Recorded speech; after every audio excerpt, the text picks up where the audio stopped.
Welcome to the Kendy and Raybo podcast, episode 100, recorded in Anderson's Tremendous Event Centre. 100. Huh? Feck the haters. It They don't said really- we wouldn't be able to do it. You know, it took us ages to get to 100 because we're supposed to do it week by week, like. Mm-hmm. And so I was looking back at all the old clips as well to prepare for episode 100. Yeah. We were recording in 2017, I think. Or it started 2018, was it? It did, middle of 2018. Fucking hell, man. We're only at episode 100. You're saying we're not as good as we think we No, are? I wouldn't be that impressed now at 100 episodes. We just took it easy last year. We took it fair easy now. I think we Yeah. took 5 months off. Fuck's sake, Ray. We took about 5 months off. But I get burnt out. You do, man. I do get burnt out. Yeah, because what happens to Ray is whenever we get really intense into it, like, and we start recording every week, he gets harder and harder on the drugs, like. And then he ends up burning himself out, man. He can't tour anymore. And I'm broke. He can't tour the box room anymore. And he gets broke out of it as well, man, on pound. Listen, lads, it's episode 100. We have listened to the masses. And they said they want Sean Reilly on the podcast. And Sean Reilly is now on the podcast. Sean, do you want to say hello to ease yourself into it? How are you doing, lads? Listen to that voice.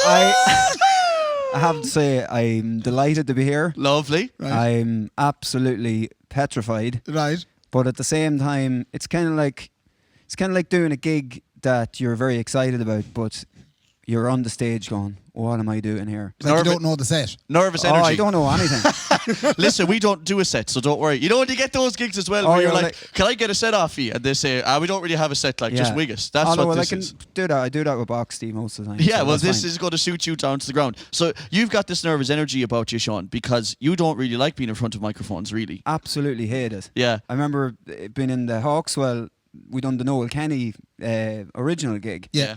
And I suppose there was a good crowd there from like fiddlers that would have come to see us over the years. And Ray kind of said to me, you know, before the gig started, Sean, will you go out and introduce the band and kind of welcome everybody here tonight? And I was like, yeah, I can do that, no problem.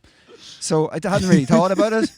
And I hate public speaking, but I was like, yeah, I can do that. Sure, it's only the Hawks, so I know everybody in the crowd. Yeah. And I walked out onto the stage, and then I got kind of halfway over the stage, and I was like, I just froze. And I was kind of looking out into this. Well, all I could see was like black. You couldn't see the crowd. Yeah. But I just froze, and it was like I was sweating. I couldn't talk. I was just like, oh my God. It's really hard for me. But like, I have no problem getting up and playing a gig, sitting behind the drums. Because you're protected. I'm protected, yeah. It's funny now. I And don't remember a bit of you doing that at that gig. Do you not remember that? Not no? a bit of it. It mustn't have been very impactful. Oh, man, It wasn't. he shuffled out, Ray. He shuffled out Yeah. like a man in 90, scared out of his wits. But in fairness, you got it done. You pretty much went up and said, how we go, folks? Go take a half-time break, right? See you later. Good luck now, bye. Yeah. I had to do a prayer of the faithful at my my little niece's christening there back in September. Big gig. Oh, it was a big gig, lads. Big gig, that. Big crowd. Yeah. There was 6 of us there, you know. Oh, yeah, that's right. And I knew every one of them, and they're kind of people I would have grown up with in the house. Sisters like. So, Yeah. So there's about 60 there because it's in the middle of a pandemic. Yeah. And these are people that you would sit down in the kitchen with and have a chat and have tea with. Yeah, But well, like, you have yeah. to do a prayer to faithful now, and then I got up and done the prayer of the faithful, and I got my niece's name wrong. And I just went blank. I found myself not even, like, I was looking at the words, and they were just, like, it was just a jumble of words. you're dyslexic. Oh, well, yeah. Is there such thing as nervous dyslexia, that it only comes upon you when you're nervous? Doctors out there, let us know. I think I found. Can they name it after Kendy or Sean Reilly? No, I think it's he got Sean Reilly syndrome, the poor divilly. Oh Lord. I think it's called anxiety, Mark. Yeah, it is actually Yeah. called anxiety. I We know. can't joke about it these days, unfortunately. Okay, guys. Yeah. Hold on a second. I know what fixes that. That's the sound of anxiety slipping out of Sean Reilly's body as he opens up a can of Heineken. We are recording again here in Anderson's Tremendous Event Centre and wonderful food items. I must say that again, they're being very good to us by letting us stay here. Order some tremendous food items. They're wonderful. Go on, Ray. I was going to say, and not that we have a structure in this episode, nor any episode really. No. But I was going to ask you there, just the fact that we're drinking tins. Uh-huh. Tonight's tins are a selection of tins of Heineken. And I suppose I'm trying my damnedest to have the most stomach noises ever because I'm after a little bag of Roberto's chips and I'm combining that with the gassy tin of Heineken. So I can only imagine that on this occasion, folks, you're in for a real treat. Lads, ye don't get it out there. The stomach noises that I have to hear when I'm editing this podcast, Ray. You're getting very good at them because I don't hear them anymore. No, now. yeah, I started to get rid of them. But what I should have done, and I might even try and go back and gather them, but it's going to take ages. I want you to hear some of the stuff. He sounds like a fucking Tyrannosaurus Rex man at times. It's like there's a dinosaur living in your belly. You want to see the amount of tablets I'm on every day. More blue pills. Seriously, man, your gastric problems they're not fixed. No. I know you've had about 10 surgeries, but no, they're not fixed. Man, the stuff I do here coming through this microphone. Yeah, look, it's special. It's certainly special. It's they very are special sounds in fairness now. Kendy, can I ask you? Go on. And I appreciate Sean coming on. Yeah. Thanks, Ray. I appreciate you having me. We'll get you when we need to get you, okay? We'll get you sit tight. Don't be thinking this is all about you. It's not.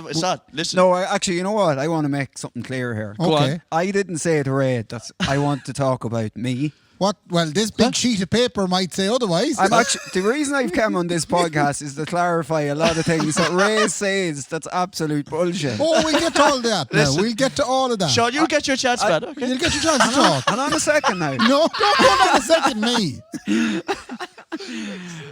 We'll get to them, Sean. We'll We'll get to get them. to I them said now. to Ray, I'll go on the podcast, but I have to talk about stuff that I've That's experienced. fine. We'll get and on to done. the fact that we Okay. have been essentially calling you the greatest ladies man that has ever lived. That's not true. We'll get to that in a minute. So you, Sean, want to talk about stuff that is already in your can and it is handy to talk about. Yeah, do you know what I'm having the problem here at the minute? When yous are having the conversation, Yeah. I keep zoning out. And I think I'm listening to it because I usually listen to it when I'm out running, you know? Yeah. So I'm kind of sitting there kind of going, having a can, sitting going, just Thinking you're actually listening to an episode. Yeah, and then I'm like, fuck, am I meant to be talking? I always say this, and this is true. No, and on a serious note, if you don't talk, if you don't think you want to say something that is of value, you don't have to talk all the time. Is that like a hint? No.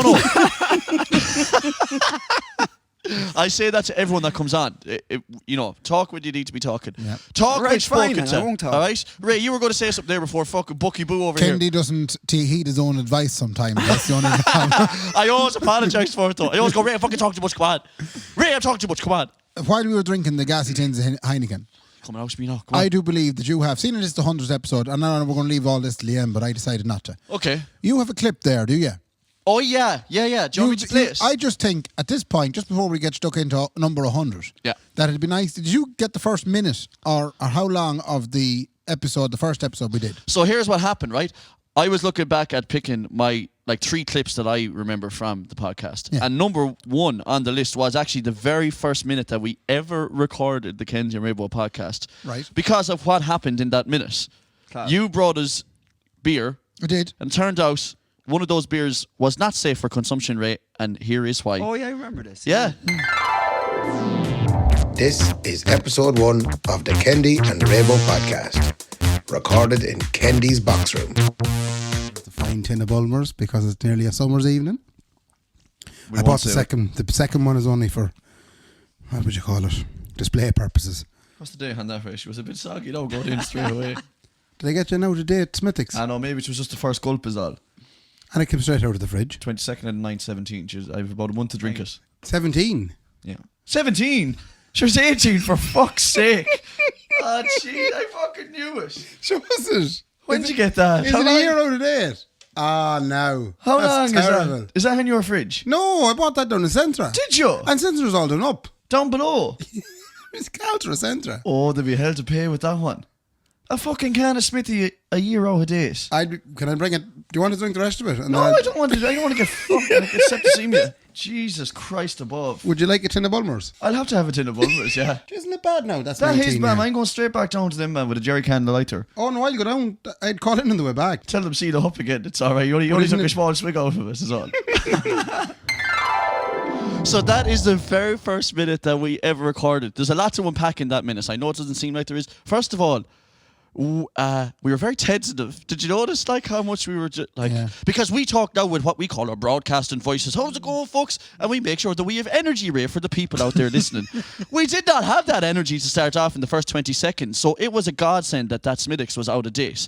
Number 2, it was 3 years ago. I thought you get septicemia from drinking bad beer. Mm-hmm. I think it's a blood disease that you get from getting the cuss or something. See, you're wiser now. I know, you live and learn, lads. I know I can't get septicemia from bad beer now.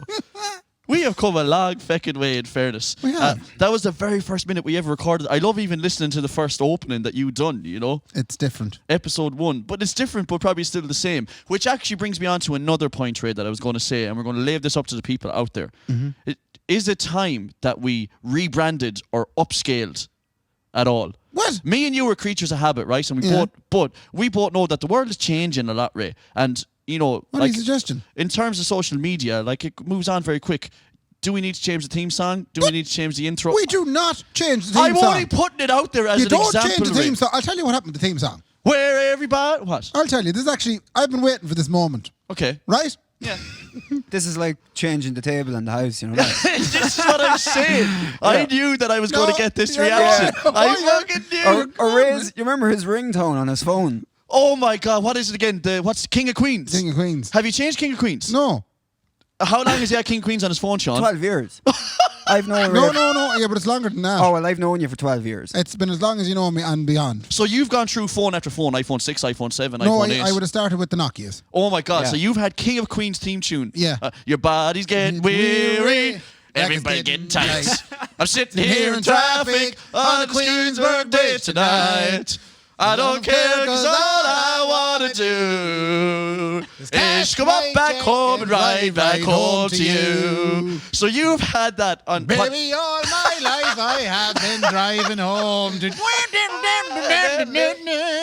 So you've had that song as your ringtone for 14, 15 years? How What much? age am I now? 37. Probably would have got a phone when I was around 18 or 19. Wait. Since your first ever phone? Oh, yeah. Oh, Yeah. no.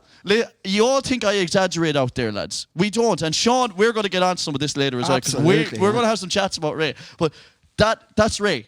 The same ringtone for the last 20 years, whatever the hell you've had phones for. Yeah. Now, you were going to say, we're not fecking changing the theme tune. We're not upscaling, changing brand. How's it going, folks? Brand new brand Hello. coming at you. He's fighting Ray, already. Look at go on. I cut in there with an objection. And Yeah. you told a funny story about me, and all of a sudden my objection is dismissed. No, it's not dismissed.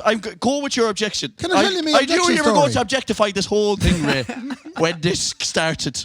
You don't think I knew what avenue this is going down? It's a straight road to Dublin, Ray, and you're on it. Go. Do you not think that I'm well aware of the fact that our theme tune was thrown together? I'll Yeah. tell you why it was Thrown thrown together, dog shit, whatever. Yeah. I okay. was in work one day, and I was working with a colleague of mine, Stephen, right? Stephen comes down to me and says, have you ever tried out the old, what's the name of the fucking app? Where's Stephen from? GarageBand. Where's Stephen from, Ray? He's from Dublin. All right, I don't. Did you ever try out the old GarageBand, you know? And I said, geez, Stephen, I did, here, I'll show you how to use it. So I whipped it out, and I showed him how to... GarageBand, you whipped it Yes, out? the garage. Yeah, don't let make it smutty. I'm going to clip out he whipped it out. That's it. Go on. The GarageBand, and I went and constructed a song from there and then. And that was the theme tune. On your phone. On my phone. But you didn't mean for that song that you constructed to be the theme tune of the Kendy Raybo But it was podcast. the only copyright-free thing I had. And so when me and Ray started, we said, oh, we need to do a theme tune thing. And Ray said, yeah, no, I have it. Yeah. And me trusting Ray like I have for years, and now I know better. He put on this dog shit. Bam, bam, bam, bam, bam. Two things. Go on. Your brother Joey, who's an esteemed player Yes. of the music, he said it was one of the most fun theme tunes he's ever played the night he did it in retro. Oh, yeah, we learned it. It's a Yeah, great he song. played it on the live Yeah. night, actually. I have more. Okay, go on, Ray. Stop doing the Heil Hitler hand at me, Ray. Jesus, you big Next dictating question. bastard, you. I Oh, he's thick. got a correspondence from a gentleman here in Sligo, one of the Sligo musical elite, Who? famous Dave Flynn. Famous Dave Flynn said what to you, Ray? He says, you know the theme tune is driving me nuts. He did. Yeah, I He remember did. this. Oh, Yes. yeah. Driving me nuts. He said, it's so off. It's off beats. It's like something Ginger Baker would do. You know, it's just not right. Yeah, and he fixed it. Oh, he went away then and thought it was great. Yeah, And so- he fixed it. And it sounded more wrong because it was so right. And here it is. Just for everybody out there, if you want to hear if someone was actually doing a right job in that theme tune, how wrong it's going to be, we'll stick it in here for you.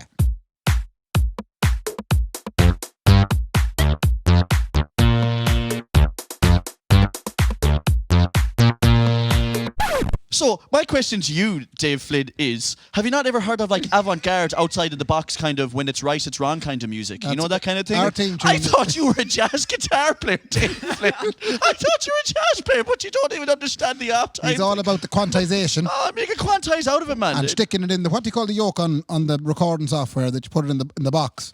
to make sure it's all on right. the grid. On the grid. He yeah. gridded it. If there's anything to be said that we don't live on the grid, me and Ray, Dave, Flynn. No. Now, having said that, I do agree with him that I think we should upscale. At least jazz up the recording. Keep the notation, Ray, because that's our intellectual property. But maybe get a band to play us. Get the White Gorillas to record us. Get so You know do what I mean? know that it's the most well-known thing I've ever written. Isn't that really weird? I've written music, Yeah. and people know it now. So if people hear it, they go, "Oh, that's the Kendy and Raybo." That's a good point, actually. Have we copyrighted that? Did we? You've turned me completely, Ray. We're not doing anything with that song. That's perfect. You wrote it, so it's your intellectual property. Do you want to know what's funny? Go on. Sean came in here thinking this is going to be a big pile of pressure, and he's just sitting back, relaxing, enjoying himself. Well, I'm zoning out. I keep zoning out, thinking I'm listening to it. Like I said, we will get you. There's always housekeeping. Yeah, there's the minutes at the last meeting, as the two Johnnies would say. There's Boys, always if you just want a cup of tea or anything, I'll let you. Will you go down and get it out of the good space down below? Yeah, Either the gallery or the Rover. I go down. Yeah, gallery or the Rover. I was going Sweet to say Peas is Central. nearby as well.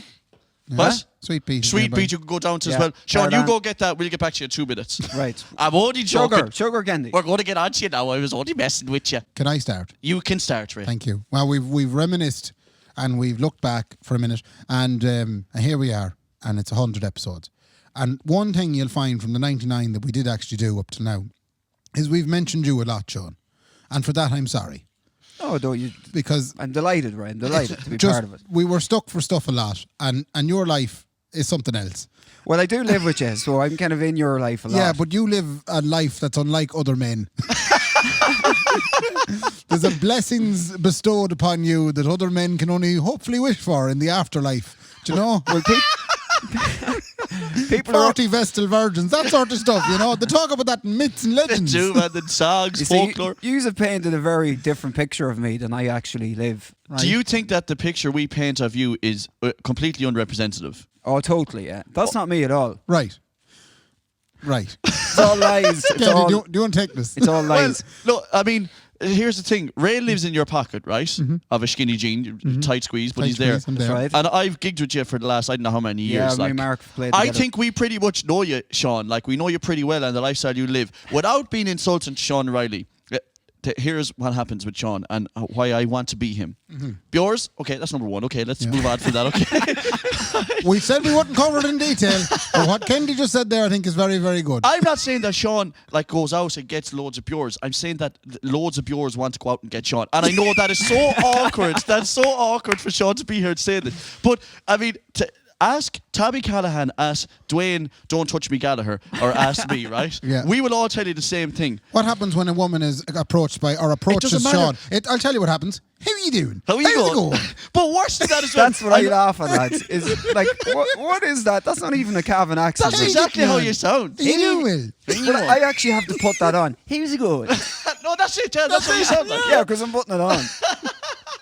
Well, here's the point, though. That number one, that's exactly what you sound like. Second thing is, you do a gig with you, like, it doesn't matter. You could dress up as fucking Santa Claus. You're not going to be noticed at that gig, is what our perception would be. And that's from a vexed point of view, right? Yeah. So Dwayne Don't Touch Me Gallagher and Tabby's Callahan end up sitting upstairs going, fuck this, man, fuck a load of shite, man, going down below, because we're just vexed at us. But the problem with Sean O'Reilly, and let me tell you all that there is, you can't be vexed at Sean O'Reilly because Thanks, Mark. with the attention that that gets, and this is fucking embarrassing for you, but with the attention that Sean gets, you're not supposed to be as nice and sound as you are. Yeah, you're supposed to be an absolute You're supposed prick. to be a wanker and a Yeah. womanizer and a dickhead and a and fucking doing drugs and all sorts of stuff. Yeah, but you're not. You're just the nicest guy in the world. Like, Yeah. Thanks, Mark. Yours Thank come you. up and you're like, oh, you going? How are things? Where do you work? And then you drink tea and you go home and we be saying, John, what's the crack with you, man? You nothing. Oh, good, no, he was only a nice girl now. Like, Yeah, but you're like, fucking, why aren't you a prick? Oh, man, the fucker, we're trying to bring her out the back of the pub. Like, you don't do any of that stuff. Yeah, so,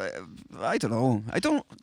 Half the time it's kind of like I just like chatting to people, and I just if people come up and chatting, I don't really pay any remarks if they're trying to hit on me or not. I'm just like, You're nearly blind to it. yeah, I probably am. Yeah. Yeah. But to be honest, I actually don't think they're hitting on. A lot of the time, they're just like, They're just Oh, being yeah. nice. No, yeah, you're right, Sean. They're definitely not. They're not hitting on me, is what they're not hitting on, Sean. They come up Kendy, to you're me. fucking nearly married. The best one we ever got. I hope you let us keep this stuff in. The best one we ever got, right? I think it won't even cut in here.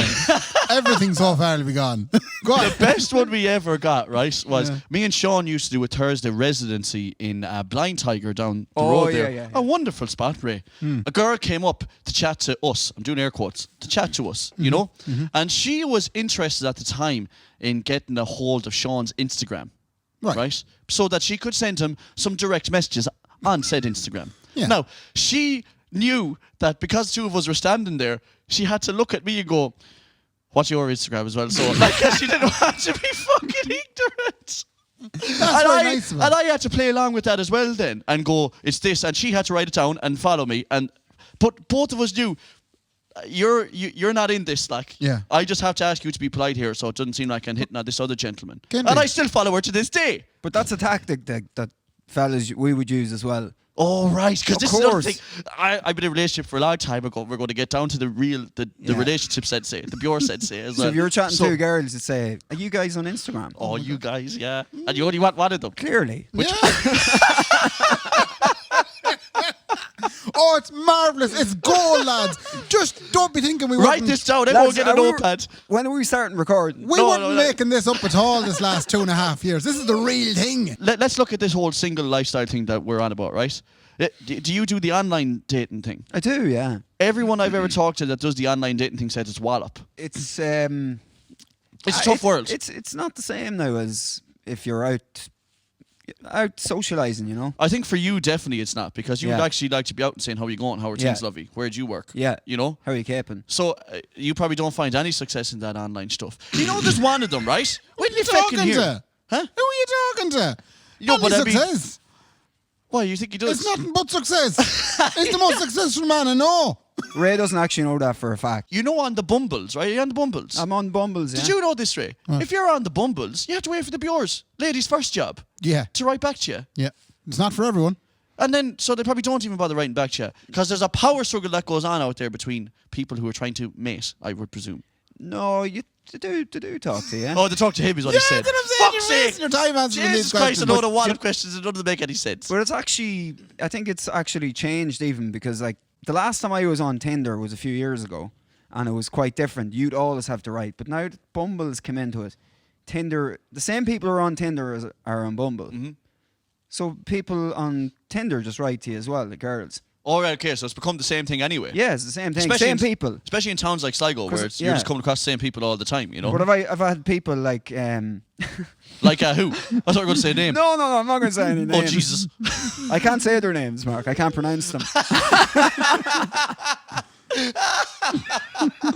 Like That's so true. Geraldine and Hey, take it easy. Huh? You're not sorry. you are not my mom's boyfriend. Fuck's sake. Anyway, so the other thing that I want to ask, if we can probably move on from the Bures a little bit, because Just to let you know, by the way, go on. I have the interview here on the piece of paper. Ray, you get to ask the next bit then. Oh, Okay. no, not just that. I'm going to have to give you the structure of how this is going to have to go. Oh, lovely. I thought Yeah. you said we don't have any structure out Oh, here. we've loads of structure in this Oh, one. we're very structured, Ray. No, I'm going to let you take it and then let me comment. Yeah, that's exactly. Okay, That's the perfect. way it works. The floor is yours. Hit us. Go on. Welcome to the show, Sean O'Reilly. how are you, Ray? How's it going? Not so bad. We're going to start off this part of the segment of the show, and it's basically going to be me. I'm going to raise some things with you. Kendy, you're going to have the privilege of commenting on some of these questions and stories. I will jump in when needed, Ray. Thank you. I'm going to go way back with you, Sean. Yeah. And I know the tone of this podcast has completely changed. Yeah, you're like Parkinson now all of a sudden, man. Fucking hell. Oh, no, don't worry. I'll get it started because Okay. I just want to get over this first bit. Okay. Right. You're fucking doing well to get over it, man. You're crawling over it. What are you doing? Pat McManus. Yeah. Who is Pat McManus? Pat McManus is probably one of the finest guitar players in Ireland. Right. And how did you meet Pat McManus? I met Pat McManus through my sister Lorraine. Right. What does Lorraine do when Lorraine she's at home? is a singer and has been a singer for as long as I've known her. Right. I suppose I grew up going to see her playing in the Slave Russell Hotel, which is beside my house, and my three sisters are actually all singers. So they had a little family band. She ended up started this original band with some of the lads from Indy and from Sligo as well. Yeah.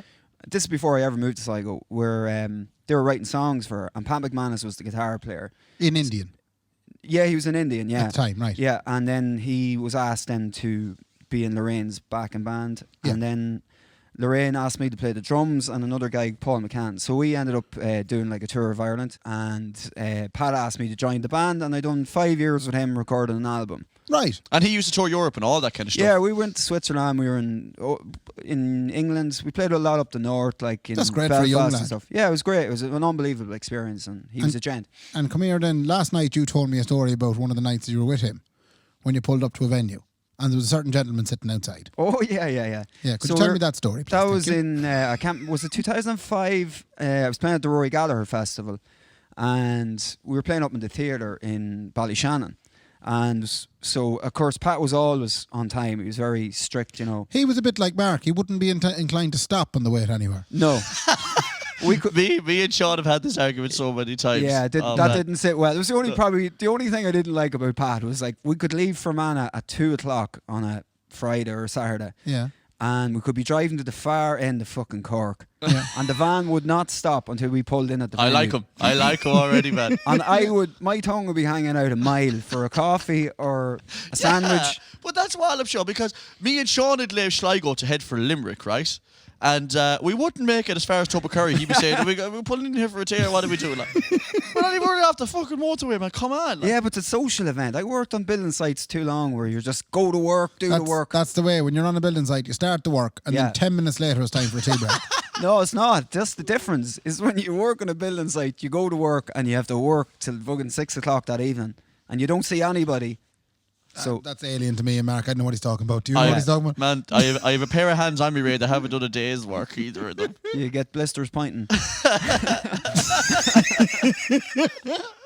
Anyway, go How on. did you meet at the venue anyway when you landed there without a tea break? Anyway, so we were arrived in Ballyshannon, pulled up at the theatre, and we were very early. Yeah. And so we pulled up, and there was a gentleman with a beard and a big grey head of hair sitting on the back steps of the theatre. It was Ronnie Drew.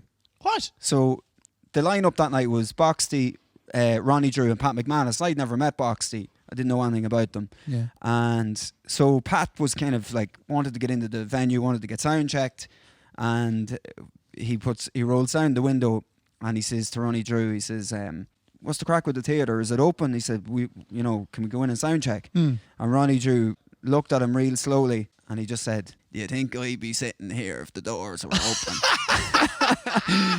How old is Ronnie Drew at this time? Was he? It was probably about, that was 2005. He wasn't far off being No, dead. it was a couple of years probably before he died. And he you know. says to him, "What do you think I'd be sitting here?" Oh, Yeah. that's fucking And unbelievable. Pat just kind of looked and just rolled up the window and was like, "Crank you."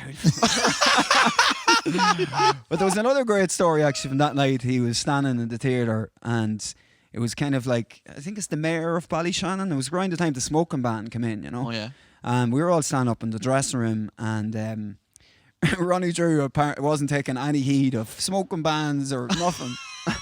Pure renegade, like. And he was standing there with a big cigar, you know. And the mayor come over and said, "Excuse me, Mr. Drew or Ronnie or whatever." He says, "You can't smoke in here with the smoking ban." Mm-hmm. And Ronnie Drew took a big puff out of the cigar and blew it up fucking into his face and kind of said, "If the cigar goes, I goes." Oh my God. Unbelievable. Don't you wish you had that kind of power to be so Yeah, yeah. famous? Like, that's Van Morrison famous. But Yeah, you know yeah. what, Mark? Go on. I'll tell you now something. Sean Reilly has that same characteristic. Why, you see puff smokes and cigars into No, boys' jaws? no. There was a rule in place there at the time, and you weren't supposed to be smoking indoors. And Right. it's a good rule, saves people's lives. Yes. And Mr. Drew, being the man that he is, had a problem with that rule. Yeah. And he proceeded to, object to it. Yes. Oh, I And see where this is going. And I bet you Ronnie Drew wasn't kicked out. Was he kicked out? He wasn't kicked out, funny enough. No. No. Okay. Can we get a Moving little swiftly story on. here now? All right, okay. Can we get a little story? Can we do this little story? Absolutely. I'll Ray. bite. Knock I'll yourself bite, Ray. out. This is a more recent story. Ray's mad to prove at this point. And he's. All right, okay. I proved him wrong. You can be the... yeah, I will adjudicate, please. Right, okay. And I think this is the story. I think this is where he's going. Go Yeah, on. no, you're right, Jack. Go on. Basically, there about a week or two back, Sean's Reilly got a wee ticket on his van, right? It was a fine, Okay, fine. right, from the traffic warden, right? And it was for not having tax displayed in the vehicle. Oh, fuck. Yeah. Yeah, because they could do you for that now. Yeah. €60 because the van wasn't taxed. It's It even had more. last been taxed in October last year. But, Sean, you have the same mentality as I do. Why am I taxing you for not driving the bastard joke? Thanks, Mark. Thank you. But Thank go you. on anyway. I'm not supposed to be adjudicating. Yes, I will hear you out, Ray. Please continue. Now, look, we're not going to get big into it. We had a big debate yesterday about this. I was of the opinion that surely Sean knew that the van had to be taxed. And when he got the fine, would he not have been sore and go, shit, I should have got that done, and paid the fine, and that was the end of it? Not according to Sean. That's such a Ray mentality. Yeah. That is Yeah, the totally. that is the most Ray mentality. Thank you, Mark. This is great. All right, go on. I'm delighted you brought this up, Ray. I come from a household, and John pointed this out, I come from a household of civil servants. Yes. And we're normally the ones given the fines. Yeah. You know? Yeah. You don't know what it's like Yeah. to be a layman. Yeah. I grew up. I grew up on the border of Fermanagh. Right. Yeah. With no civil servants. Okay. All right, go on. Our law, so land of law. So I thought to myself, right, I thought, Sean, you must be embarrassed. It must be terrible getting caught without tax on a public road. What? 3 months after you hadn't the tax. I felt awful sorry for you, Sean. And you must be embarrassed. And Sean says, no, I'm not embarrassed.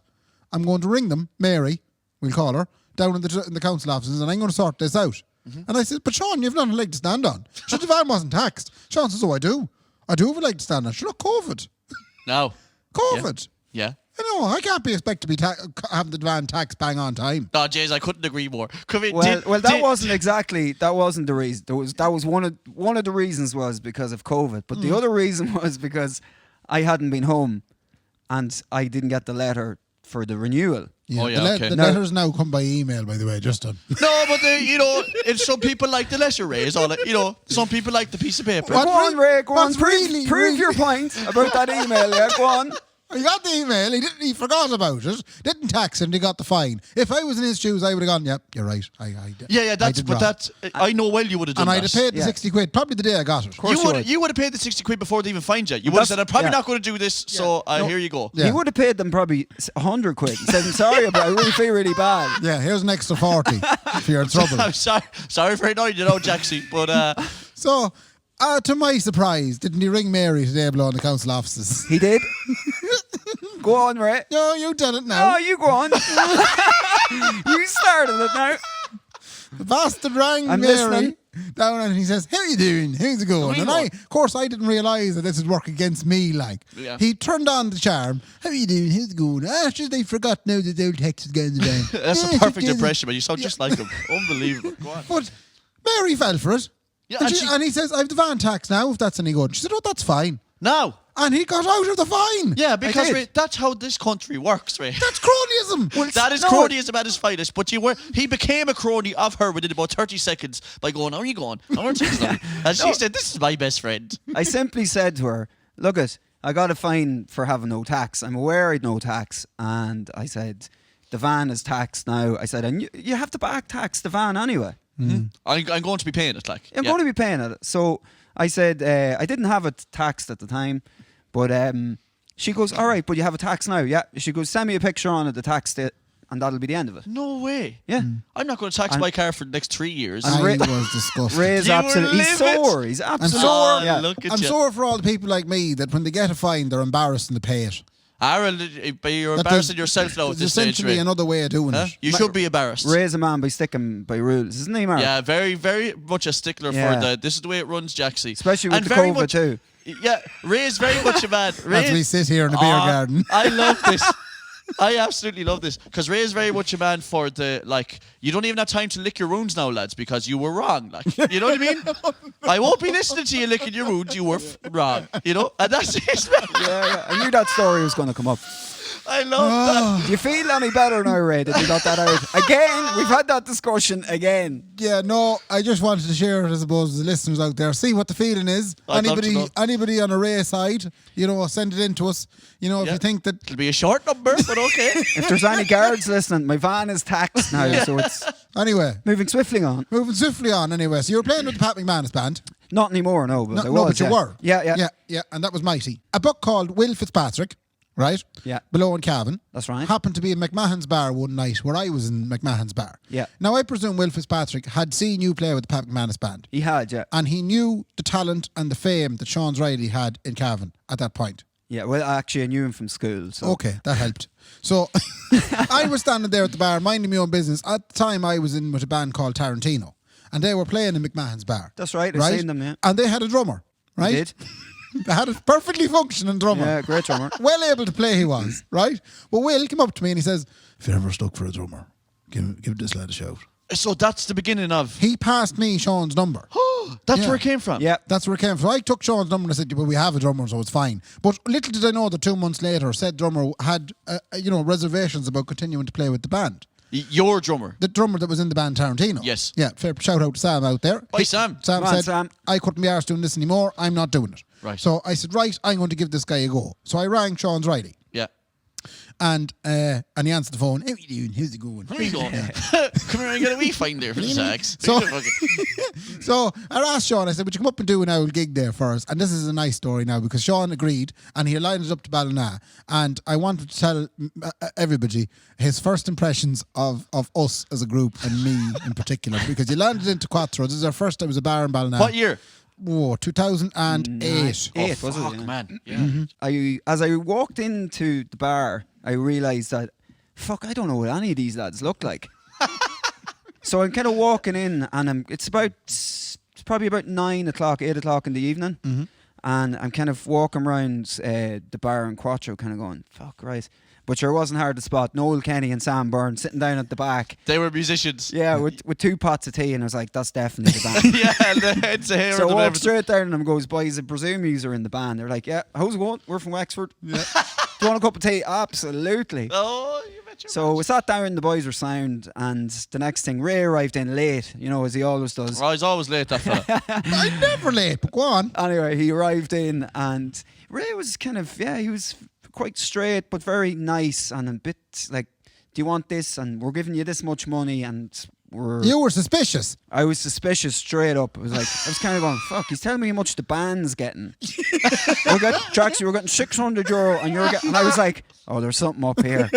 Who is this? He's too honest. Yeah, but you were in the business of music back then, Ray, and you were obviously pursuing that at the time. I'm going to be managing the band, Jaxie, and this is the way I'm going to manage it. Kendy, I was wrong for that business.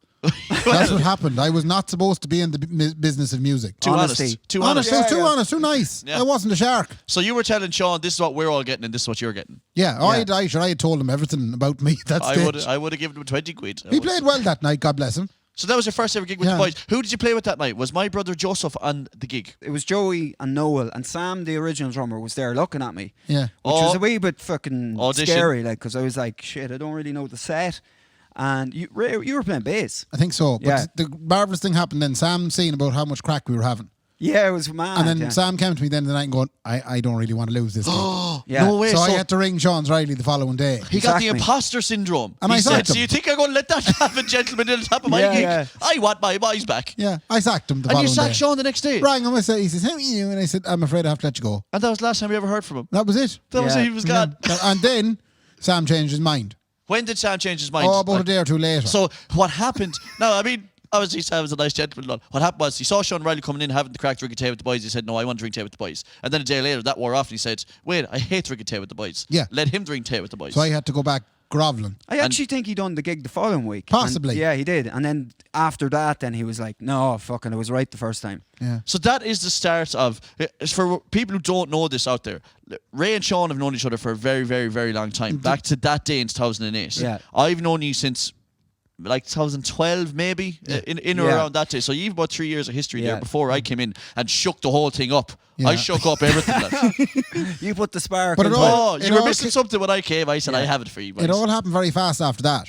Yeah, 'Cause when I rang him and told him, will you come back to me? You were happy enough to come back to me. That's right, yeah. Yeah, nothing else going on. Nothing else going on, Fucking sure. nothing Well, I was else. after leaving Pat McManus. It was after I was in a bad car crash and I fucking broke my knee. Yeah, he was on a bad road.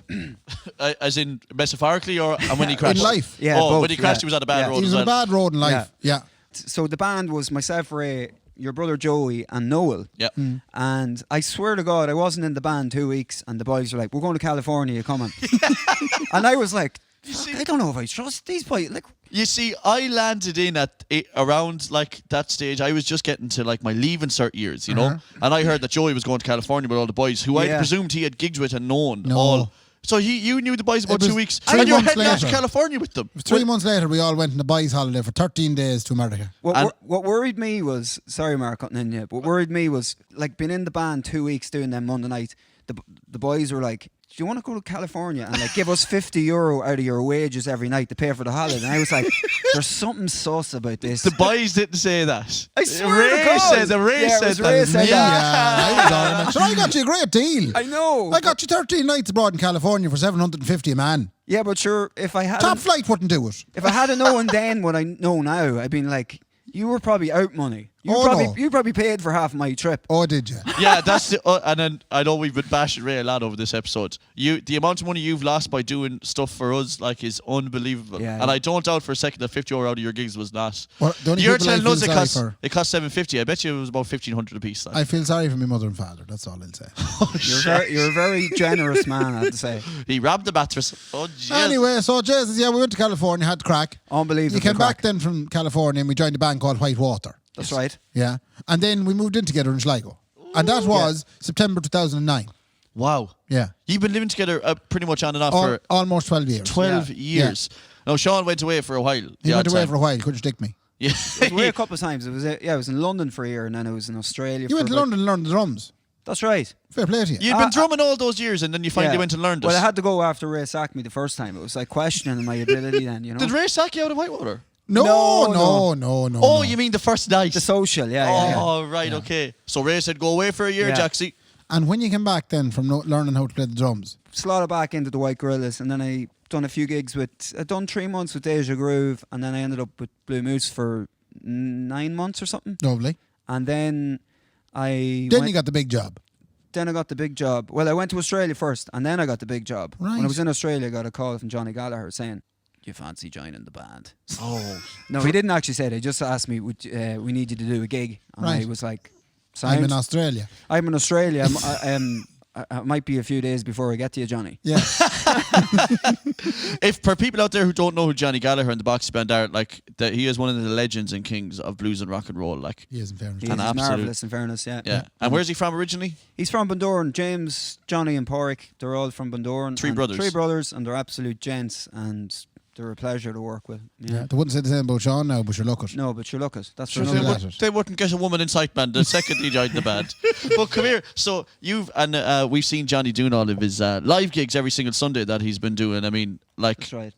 and there's hundreds of people watching him all around Europe, which is the Yeah. point I was going to make, is that he is massive, like in Europe.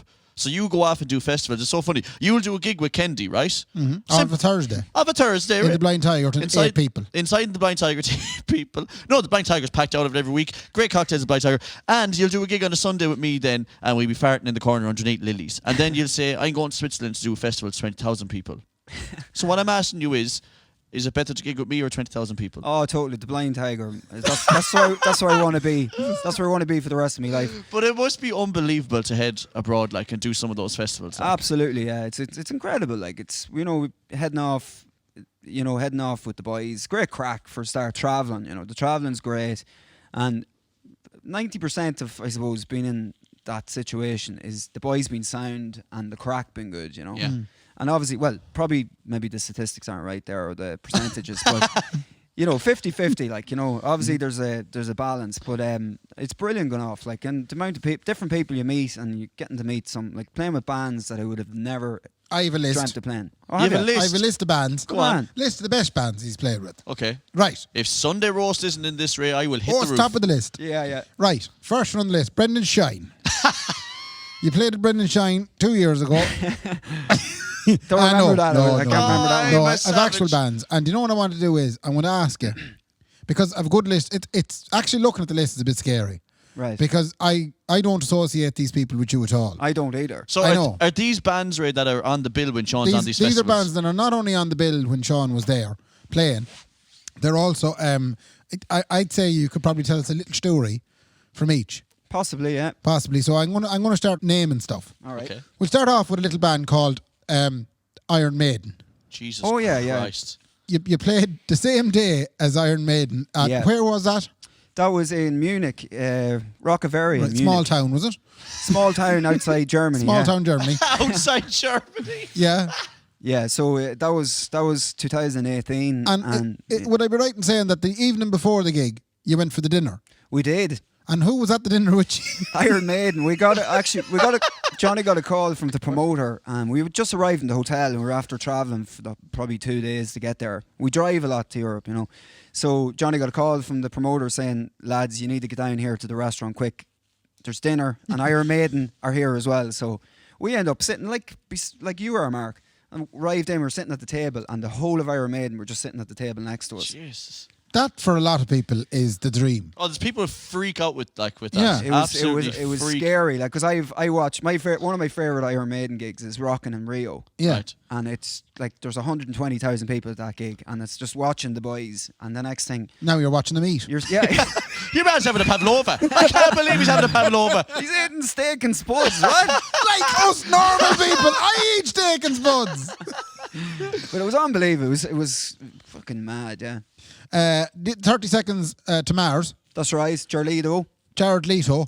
He's a good-looking chap. Jerry he Leto. is. Yeah. And come here to and how were they? Were they nice? We didn't get to meet them. They're probably the most like this like bodyguards and all that kind of crack. Up their own arse type They're lads. up their arse, yeah. Well, Right. that's because they're probably the most modern one of all of them, Yeah. And it's an image. Yeah. There's a difference between an image of a rock star and the lifestyle of a rock star. Yeah. And those old bitches like Iron Maiden, they they were live cool. that lifestyle, man. But they were so cool. Like Yeah. they were actually friendly and nice. But like 30 Seconds to Mars, I didn't meet them, so I can't say that they weren't nice. Yeah. But they were just like, there was a big entourage. They're avid Yeah. listeners to the podcast, so there might be a bit of blowback on Yeah. that. Sorry, Jared. Yeah. Yeah. Jerry Would Jerry you- Leto is a big listener. Go on, You anyway. played with a band called ZZ Top.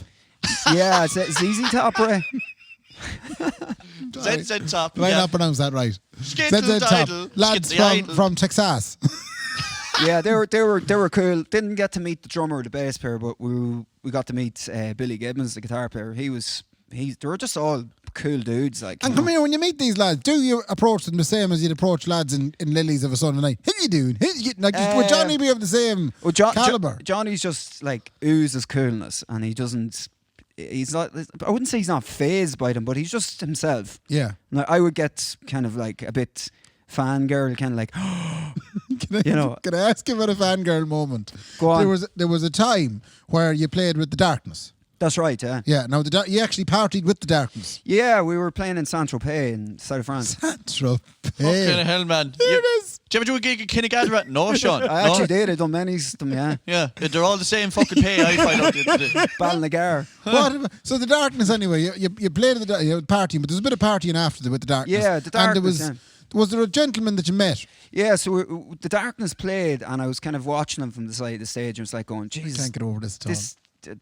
I love the Dark. I seen them at Oxygen come back. They opened up for Muse, and I love them. So they were playing on it. I was kind of going, geez, the drummer, he was kind of looking down at notes and stuff, and I was kind of going, he doesn't look like, he's not the original drummer. He must be standing in or whatever. So we were out the back at a stage anyway after the gig, and we were all kind of just having a few beers, and so I was chatting to the drummer afterwards, and I was saying, great gig, fucking loved the band, blah, blah, blah. And he's like, oh, thanks, man. He's a London head. And he told me his name was, I fucking can't, Rufus, sorry. His name was Rufus, right? And that's as much as I got to know about him. Small talk anyway. And Chatting about the notes. Chatting about the notes, and I was saying, Jesus, you must be just new to the gig. And he goes, this is my first gig. And he was just telling me he was nervous and big crowd and blah, blah, blah. Yeah. So after that, I was chatting to Johnny, and Johnny says, I seen you chatting to the drummer. He says, did he tell you who he was? And I said, yeah, Rufus. Mad. And he's going, yeah, Rufus Taylor. I was like, right. He's going, Roger Taylor, son from Queen. I was like, you're fucking kidding me. He didn't mention that. Yeah, but would you? That is mental. But Unbelievable. would you be going, my name is Sean Reilly, I'm fucking Big John's son. Like, you know what I mean? Red John. Like, it'd probably be a fairly stingy old thing to be thrown out. Like, But- well, yeah, I'm actually a big deal. But you know the big thing though here? When he told me this story one night, above in the sitting room, he said, I should have the Buck's number on his phone. He has Roger Taylor's son's number on his phone. I actually have, yeah. Ring him up. Ring him there now He and see what the probably crack is with him. listens. He probably listens to the I can't podcast. feel my Ring him. hands, lad, so I can't work my phone. Say, how are you, Roofy boy? How things, Sean, here? He'll say, how are you, Sean? Come here and tell me this now. Outside of him, you also did a bit with the James Brown band. Oh, yeah, that was cool, yeah. Did any crack? Yeah, that was in Sierra in Switzerland. Yeah, that was cool. Of that course festival. it was. Yeah. Was he out of it? Well, he wasn't there. What? James Usher- Brown. It He's was dead, just- Mark. He's dead, yeah. He's brown bread. What year did he die? Not that long, probably about 2007 or 8. Oh, right, okay. Yeah. Well, he was dead then, so. Yeah. Well, This is maybe about before 2019. that, yeah. Go on anyway, sorry. The gig with them was 2017, I think. Yeah. But it was cool meeting them and asking them about James Brown. Is it his original band, like? It's a whole original band, yeah. And do they rip it out of us? I'd Oh, say they're they're class, yeah. unbelievable. But it was cool to meet, you know, the little guy that comes out and like Oh, introduces James yeah, Brown? yeah. Uh-huh. His name's LJ. Yeah. Right. And all he does is sit at the side of the stage on this throne. And he's like, he just comes out as the band start. He comes out and goes, "Ladies and gentlemen, welcome the JB Band." Obviously, you can't say welcome James Brown because he's not there anymore. Yeah. So he's just like, Oh, they've cleverly disguised it, so haven't they? It's the JB band now, lads. but he's probably like a little man. He's a little Fredo man in his 80s, and he's dressed in this really like slick suit. Oh, man. And he comes out and he's like, "The JB Band." So it was cool hanging out, and we got to chat him. And Who sings the tunes? some of the boys in the band, and kind of like there's a couple of chicks and stuff, backing singers, and the band was really good. Like they were cooking. It was cool. It was a cool gig. Keep going, right? Yeah. I've got more. Did you play with Santana? Oh yeah, Carlos Santana. Yeah. Skilly idle die die skilly idle idle idle skilly idle die die. Yeah, That was That was an awful impression of that beautiful, song. Mark. that's a great song. What song's that? Smooth, isn't it? Yeah. Skilly idle idle idle die skilly idle die That die. was smooth. No, he knew straight away it was smooth. I man. can't hear it. Smooth as ever. Go on. Yeah, that was in Geneva in Switzerland as See, well. it's mad the amount of spots you're getting to. Yeah, Yeah. I suppose. I'd say the passport looks hard well. It's well decorated now with stamps. Oh, riddled. So riddled with stamps. So yeah, that was in Geneva, and that was cool. That was unbelievable. I love Santana. And Right. Unbelievable band. And his wife is the drummer now. She's Cindy Blackman. Oh, she used to be Yoko. She used to be Lenny Kravitz's drummer, I think. No, so she can actually play it like I thought it was a Yoko No, Ono no, job. she's fucking savage. Like. And come here, did Carlos enjoy Johnny's beard? So the gig was kind of like coming towards the end, and I tipped in the back of the stage because our camper van was at the back of the main stage. So I tipped in the back of the stage, and Johnny was sitting just kind of resting up against the front of the van, and he was just on his laptop, you know. And I think I was going in to charge my phone. And Wouldn't be like you. No. But Johnny was just sitting there, and we were just chatting about the gig. But the band, there was like 4 limos pulled up outside the back of the stage. I'd never seen this is like pure rock and roll. And we were sitting there on the bonnet of the Transit camper van. So there's 4 black limos, and Carlos Santana, the whole band comes down the back ramp of the stage, and so Carlos Santana and his wife, they're the last to come out. The whole band gets into the limos, and he comes down, and him and the wife are just getting into the limo. Yeah. And Carlos Santana looks over at the kind of the roof of the car, and he looks at me and Johnny, and he just goes like, "Nice beard, man." And I was like, "Holy fuck!" Was he talking about your He wasn't beard or talking about Johnny's your beard? beard. He was My talking about- beard, clearly. I was Oh, on right. about Johnny's beard. Ah, Jesus. stop. Wait, let's see where we are now. Here now. You met, who's Candy Dulfer? Oh, she played saxophone with Prince on and off. Right, and how did you get on with her?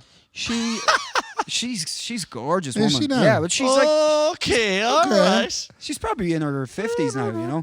All right, okay. That's not a Skilly Prince song. idle, idle, skidle. Buddy Guy, Buddy guy, yeah, we played with him a few times in Monaco. he's an old lad, isn't he? He's touching probably late 80s now. Right, but he's very good. Unbelievable that a fella has a name that's 2 names for a friend of yours. Well, buddy, well, guy. Friendly kind of a chap, I'd expect. Good hell. You were supposed to play with Earth, Wind and Fire, That's right, yeah. but then something happened.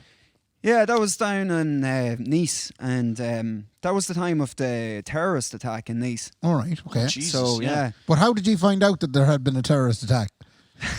So we had just arrived. The festival was just like the festival just started, right? And we just arrived like a few hours before it, and the next thing we arrived backstage, and Prince Albert, I think, Of Monaco. Yeah. He was the guy that kind of like, what would you say? His Royal Highness. Yeah, he opened the festival. Oh, yeah.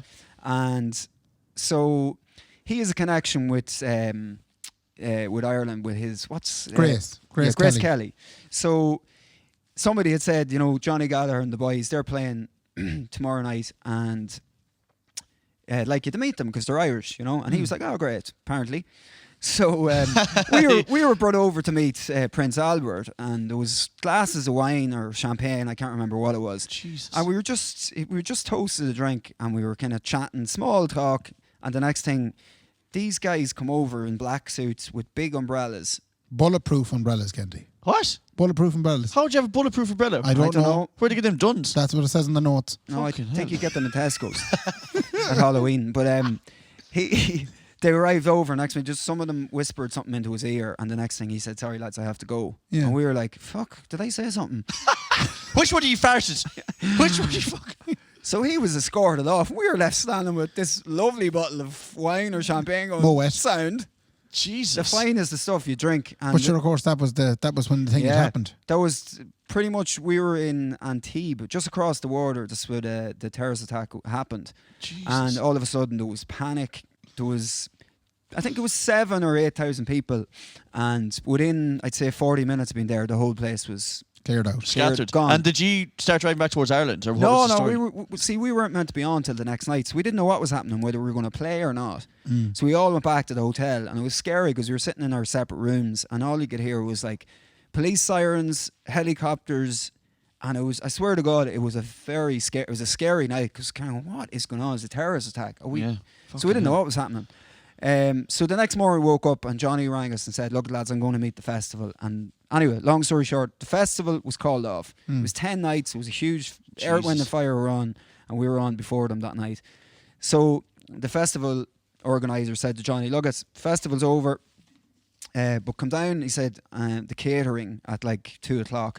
The caterer's going to be there." So we landed down to get some food before we headed. We're heading back up to Switzerland, or I can't remember where we were going afterwards. So we tipped down about 2:00 and just getting some dinner. The next thing, fucking Air, Wind and Fire rocked in, and they were thinking the same as us. We get a bit of grub before we hit the road. Pavlova. Pavlova. Drop a Pavlova. Everyone loves Pavlova. Everybody loves Pavlova. So we were sitting there, and the next thing, Air, Wind and Fire boys are tipping about, and they sit, going, "Hey man, do you mind if I sit down?" I was like, "Yeah, sit away." So we were sitting fucking eating fucking Pavlova with Air, Wind and Fire. Oh. And they were lovely. They were sound fellas, and And where were they on the way tour? they were actually, that was their last gig of their tour. So they were kind of saying they were like, "Oh, I'm fucking really looking forward to this gig." And it was kind of like the last blowout, Yeah, you know. Jesus. Bad choice of words there, lads. Now. Oh God! And come here, I'm going to ask you now to move swiftly on from that comment. Ooh, let's move on. Did you eat Pavlova with the drummer of Deep Purple also? Didn't eat Pavlova, but I had a glass of wine with him. Oh. And yeah, that was kind of a funny story because that was Deep Purple. We were playing with them summer in France. We were in Paris or somewhere, and what happened there was big band, like hard enough to get to meet the members of the band, you know. But a funny story was I got talking to the keyboard player, and he Asher, no one gives a fuck about the keyboard player. You were like, yeah, good man. yeah, whatever, like. Yeah, where's the drummer? Give me the drummer's number, will you? So I was chatting to him. His name was Don Airy, and he had actually played with Pat McManus. What? Yeah, so I met him at the bar earlier in the day, and I kind of said, "You're Don Airy?" He's like, "Yeah." So he played with Pat McManus back in the 80s, and I just said to him for the crack, "You hardly know a fella called Pat McManus." And he goes, "The Irish guy?" And I goes, "Yeah." And he goes, "How do you know him?" I was like, "Oh, I used to play with him." He said, "So did I." Jesus Christ. And I was like, "Oh, this is fucking mad." But he was lovely. He was mad with the crack.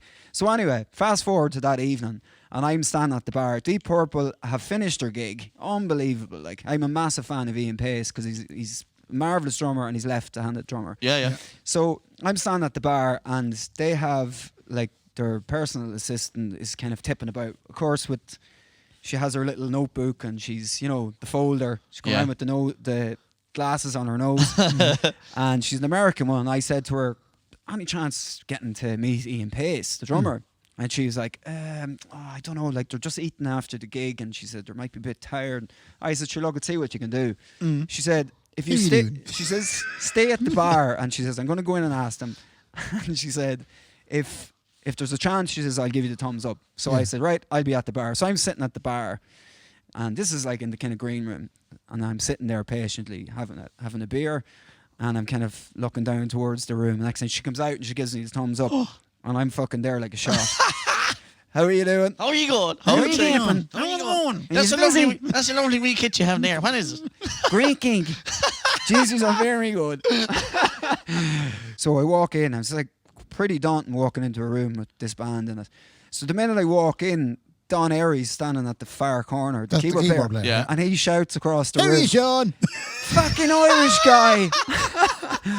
I'm trying to walk in like kind of quiet and kind of like no one's going to notice me. He roars across the room, "Fucking Irish guy!" And I'm like, "Oh no!" No, that's probably great though, because they're going, well, if this fella Yeah, likes yeah. him, then So I walk in, one brings me over, it's Ian Pace, and I just shook his hand, and he said to me, "All right, mate," and I was like, "Brilliant gig," and he goes, "Would you like a glass of wine?" woohoo! And lads, I don't really like wine, Boy, you did this night, don't you? but Jesus, I like it now. So that was unbelievable. Meeting him was class. He was lovely. They were all really nice. So yeah, You reminded me of another time. It's completely off topic. Go on. Was it another time you were offered a glass of wine in a shop in Miami? Oh yeah. Yeah. That This was is Sha- nothing that- to do with drummers at all. That was champagne, right? All right. Sean Reilly, he was in Orlando this one time, and he bought himself what kind of a T-shirt? Ralph Lauren. A very nice Oh. Ralph Lauren T-shirt. Didn't like it Big though 'cause sexy. it wasn't long enough on him. Why, what do you mean? It wouldn't go down it over was your too, arse no, it was too long. It was Too too long. big. Sorry, too long. like a dress. It was like a dress. So we then went from Orlando to Miami on our travels. Yeah. And Jaxie then decided, I think I'm going to bring this back. So while we were in Miami, he took off one of the afternoons and tore into the Ralph Lauren shop in Miami. Right. And on arriving at the shop, what happened? Well, it was Valentine's Day. Right. Right? So I was tipping around kind of like going, Jesus, this place is unbelievable. It's just like built on money. Yeah, Yeah. Yachts everywhere. Like Yeah. gold and just fancy cars and everything. Too fancy for a fella from Cavan. Sure. But I was enjoying it all the same. You like looking. I was enjoying it. I was enjoying the window shopping. But I had this T-shirt and I kind of went in for the crack. Right. It was more for the crack. Like I bought this T-shirt in an outlet store. Oh, yeah. And I decided, sure, I'll go in here for the crack. And try and give it back to them in there. Oh, totally. No, yeah. just change it. Your Ralph Lauren in Orlando is the same Yeah. as Ralph Yeah, Lauren. but if you bought it in an outlet store, it's probably about 3-year old and it was 20 quid. If you go into the Ralph Lauren store in the Exactly. richest part in the world, they're about 500 quid a T-shirt. Exactly. And then we're spitting on that one. Sure, isn't that part of the crack? You're after ruining the story, Kendy. So I tip in, and as I'm walking in, there's a beautiful looking lady, and she says to me, "Would you like a glass of champagne, sir?" You said, and "Where I you says, going?" "Absolutely, I love a Where you glass." getting on? Where you going? So I tip into this beautiful shop. Yeah. With me glass of champagne. And your walk little around- bag. My little bag. Probably with a hole in it. TK Maxx on it. After travelling about 700 kilometres. And so I tip around, and the next thing I walk up to the counter, and this guy was dressed. Oh, he was like a picture, Kendy. Oh, I hate those bastards. I mean, yeah. I went into an Abercrombie shop in Boston one time, man. I said, like, what are you doing at this store? Like, I look like a pig, like.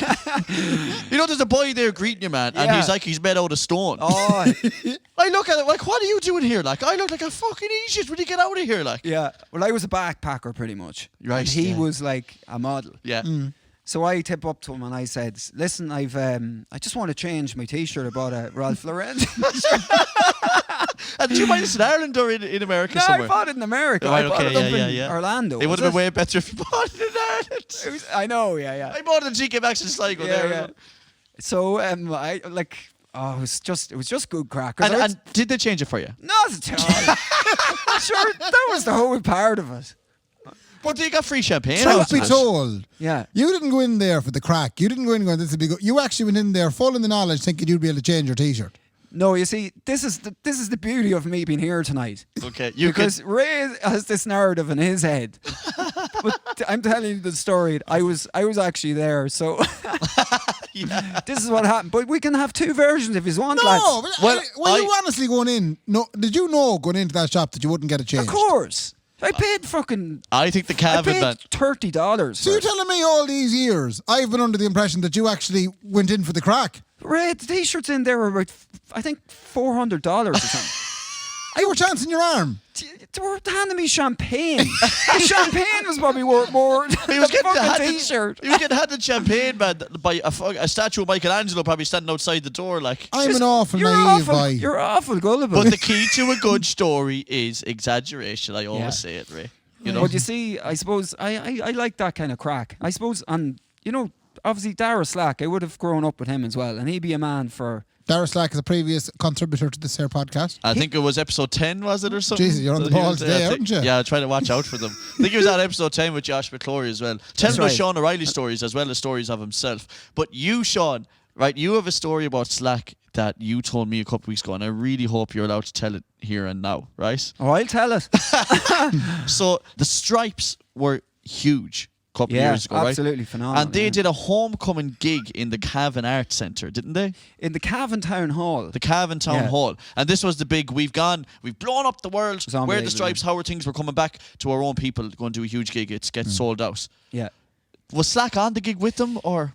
No, so I think Dara and Josh were good mates, you know. Mm-hmm. And so the boys were after like doing Jules Hall and the Letterman. It was unbelievable. Yeah. And also, sorry, by the way, Slack is the guy who played the saxophone that time that ended up going viral on Joe.ie. That's right. That's that guy. Just in case you don't know Dara who we're talking Slack, about. yeah, that's the guy. We were in Africa that time, and he played with the jazz band really well. Yeah, and he doesn't play saxophone. So he's quite the character. Yeah. So this was another story of Dara Slack's, and the boys were making their homecoming gig, and it was I don't know what the town hall, probably 700 people or something. I could be wrong, but it was About full that. capacity. It could be 700 or it could be something else. We don't. Okay, Yeah. that's perfect. But anyway, there were the boys were doing the gig, and the place was packed, and Dara was going to be a guest. He was going to come up and do 3 songs, you know. Yeah.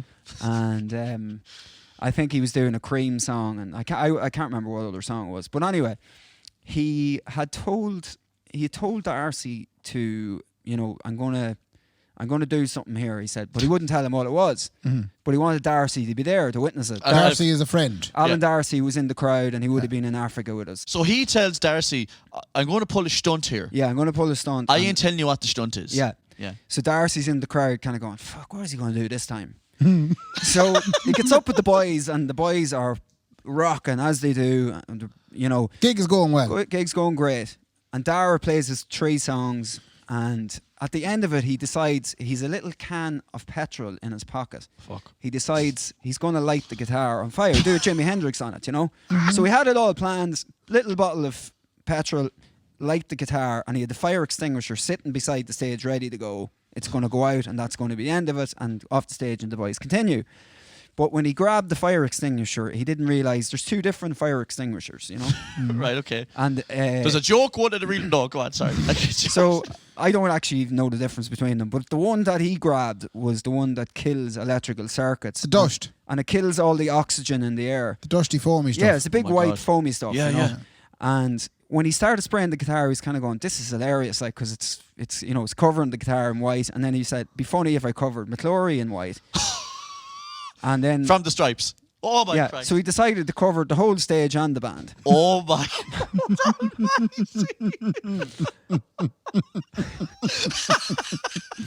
But I suppose it just didn't go to plan, and it kind Could of the lads even continue the gig at this point? no, the gig was cancelled then. Oh.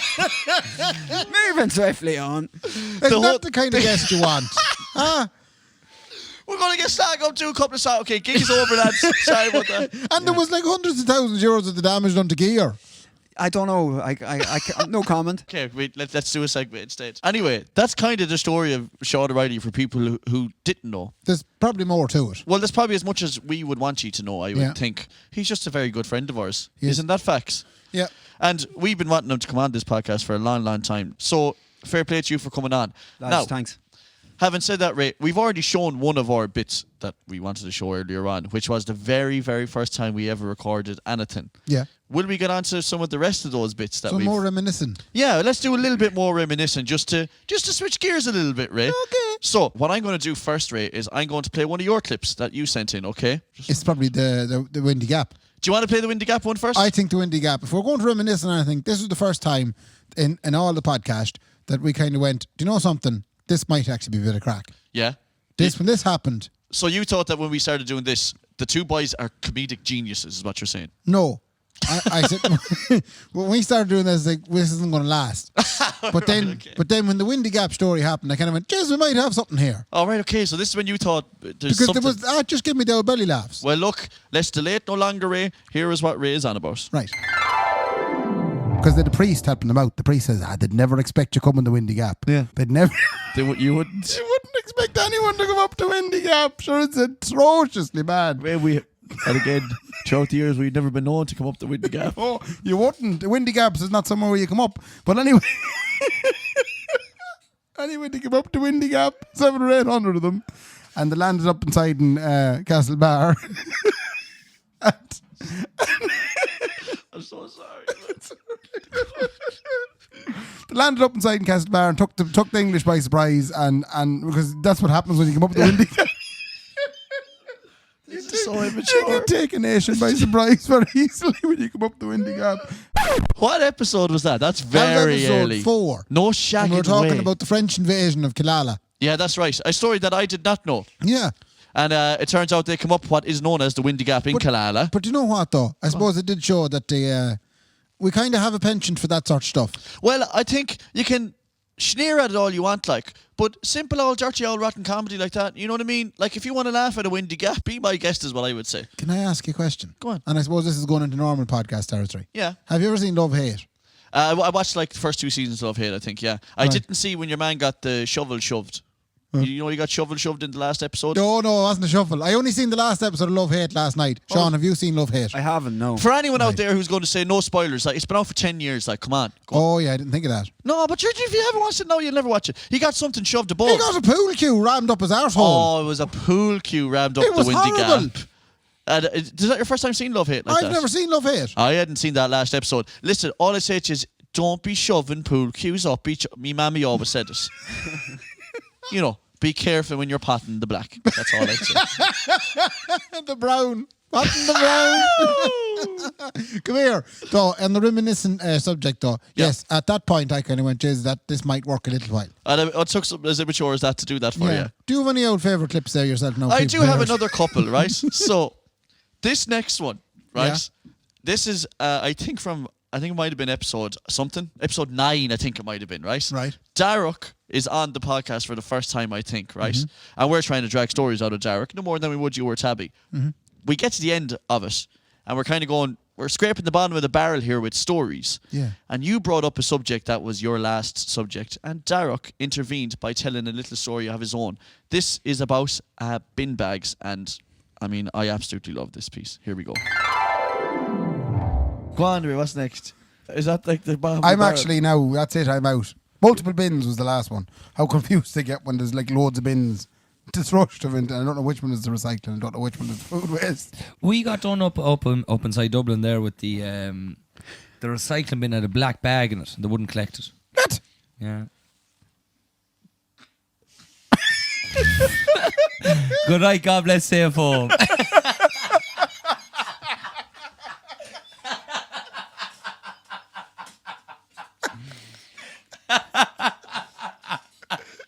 Thanks a million for having me on. Take care. A big shout out to Darroch there. Fair play at home. Nicholas, start the car. Oh, for fuck's sake! Ray, you're going to keep it I was taking a drink as you told that story. It was the story. It was a fucking statement. We'd run out of stories 10 minutes ago. You fucking look at each other. That's when you know you've had enough of it, lads. Yeah. That was unbelievable. Yeah, that's very good. You told that with such conviction, and Ray looked with the deadest eyes I've ever seen. I know. I don't give a shit about your beans. Ray was saying, "Look, T man, I haven't time out to listen to this shit." That's not good content. That is us scraping the bottom of the barrel with Darroch on one of the episodes. I nearly fell off the bench here listening to that again. Man, it's the little 5-second gap, and because we know what happened in that 5 seconds, we both looked at him going, "Where's the story going?" A big shout out to Darroch. Who's Darroch? Oh, he's a I don't want to say. You don't be asking questions. He'd be upset now if he hears you asking that. He can't. idolises you. He calls you sensei. He does call you. Yeah, but we can't I'm say only too joking, much Darren. about him because He's a teacher. he works in a job that, You can't. He Say can't be much, talking too much about. That's a big shout out to Eric. That's one of my favourite moments. Ray, I'm going to go back to one of your favourite Oh moments. yeah, again. when we did the Irish sayings. So we released a promo when we used to release a lot more promos when we gave a shit about our content, and Ray did up a lovely little promo of Irish sayings that was also taken from that very same episode. Was it? I think it was Ray, Go on and ahead. it went to something like this: Irish sayings. Iramusha. Christ on a bike.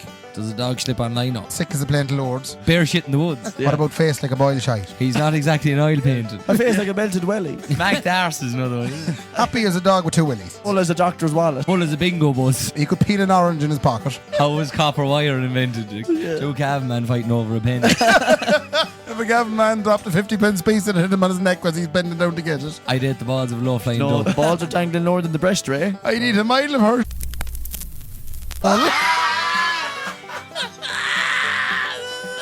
You're all down! I was right in the Can't say that! Cut that out! Oh, Jesus, what a good crack. Good night, God bless, stay at home. There we go. That is Ray's little intro of Irish sayings. And the word that was blanked out there was shite. Imagine we would just say shite now, because when we record this podcast every week, and Sean, you probably know it from the process of watching Ray edit it, we worry about everything we say on it. Are we going to get in trouble in the current climate of how people view the world? So even what you said there, I've no bother saying now, right? Right. You said I did a just to get a sniff of whatever the hell it was. But we cut that out, like going, Jesus, you can't be saying that. And I just cut it out again. Don't you? You don't realise it, but I've just cut it out again. We can't be saying things like that. Like I would nowadays go, what about it? It's a simple old harmless joke. You know, Yeah, anyway. you have to be so careful what You have to be so careful what you say nowadays. You could get ran out of town for some of the stuff. Anyway, that was raised. We'll do one more, will we? Were you one of yours? Okay. 'Cause I had So, one left. Out of 100 episodes, I kind of went, that's it now. That's the 2. out of 100 episodes, Ray went and just got 2 promos we had already done for episodes. I put them up. So, my last one Yeah. is an ode to one of the finest men that's ever been on it, and that is Buzzy Gagnon. Right. And it's a little piece that some people might not have heard. Okay. So we did a Christmas episode back in like 2018, and the White Gorillas were the band on a live stream that we did on Facebook. Yeah. And then we put that episode up on YouTube and all that. That's right, yeah. So it's still on our YouTube now. You can look back at that live. It was like a television broadcast. But pretty it's much. a bit forgotten now because it's a long time ago. Yeah, it is In a little bit Bethlehem. forgotten, and it wasn't quite like a normal episode. So we had Buzzy on that show as a guest, right? And we did a little thing where Buzzy came up with Christmas gifts, ideas for gifts. He might not have known what was in the bag that was given to him to go up and explain what these gifts were, and he had to just put his hand in and pull one out and chat. And you can even hear it from the crowd interaction here. There was some crack going on. So lads, here is Christmas. With Buzzy.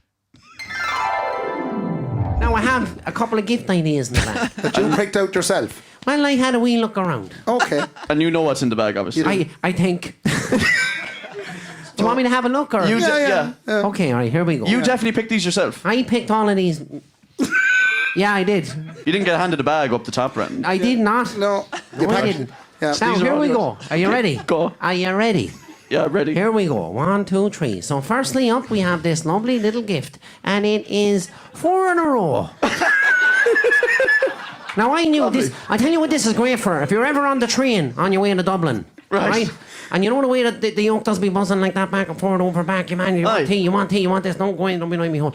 You can play this yoke, right? But you're sitting with your friends, and especially if alcos and weirdos are walking by you, looking to sit down with you, you say, sorry, we're in the middle of a game here.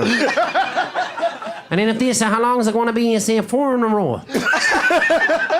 Okay, so that's a great wee gift You wanna idea there for give it out everybody. there to someone some lucky person. You in the have that market, there, yeah. Mr. Cahan. Fair play to you, Mr. Cahaney. What else have you, Buzz? I tell you what else we have here now. Let's see. Coming out of Buzzy's bag. Keywords. With Peter and Jane. What is it? This was a classic back in '82. And I tell you, by this book, we have educated some serious people. Engineers, doctors, we're talking psychologists, doctors, engineers. It's a serious piece of kit, this. Right. Keywords. Lovely. And is it just So a let me general... just pick out a word here and see what we have. 1, 2, and 3. tar is often used in making a road. There's news. A roof on a building or a ship. Most clothes, furnishings and fabrics. You can have that one there. I'll give that to you. How many keywords was that? Jesus. That's a few of them, but we won't go through all of them. We have to leave What something else for have the you, race. Buzz? Let's see what we have. Half it out, boy. Here we go. What's that, You know, Buzz? I thought that said damp tramp, but it doesn't. It says damp trap. What is this? Now, these are awful handy. Right. I tell you, they're fierce handy. What is it? It's a yoke, right? Right. You take the yoke off the yoke. Yeah. You slap it anywhere. Yeah. And things just generally get better. Generally. At least that's what it says on the description. Let me see what it says. In microscopic Chinese writing. Pong Jing Yang Tong Wan. Slap it where you want things to get better and everything will improve. Right. There you go. You take that there. That is Buzzy Gagnon in his element. What he pulled out there last was a damp trap that you put somewhere if you have a damp room.